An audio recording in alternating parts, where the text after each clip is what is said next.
Mr. Wally Taylor.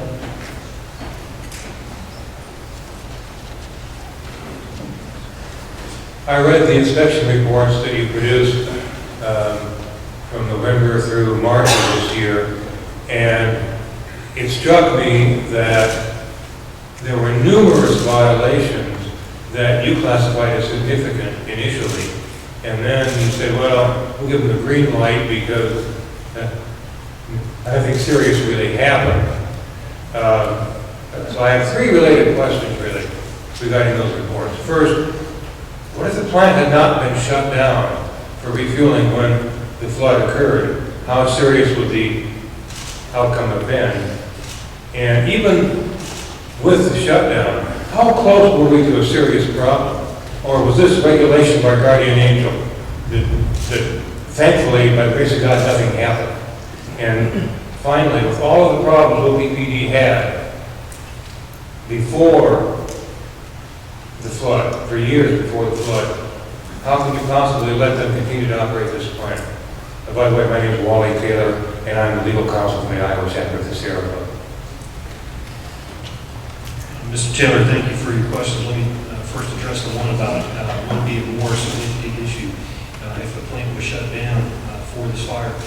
What was described by Troy Pruitt and discussed with the corrective actions here, the high safety significance or red finding already took into fact the operating condition. As a matter of fact, a predominant portion of that risk was what we considered to be the operating period prior to the shutdown.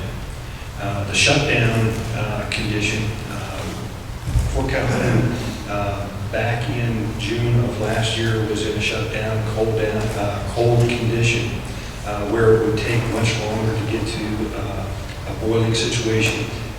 You had a lot longer time to get to alternate means to get water into or recovery, etc. So we factored in both the operating and the non-operating condition when we looked at that finding. So to answer your question, in short, no, it would not have been a more significant issue had it been operating. That was already factored in. The second aspect is how close to a real problem. As I stated, there were alternate means. There's alternate systems that could have provided cooling both in the reactor to the fuel that was in there and to the systems that were in the spent fuel pool. There were several hours in which cooling was not provided to the spent fuel pool, but that pump was regained. Yes, that was not by design, and that was not acceptable for the performance. They do have to challenge those things, but there were alternate means beyond those that were also available.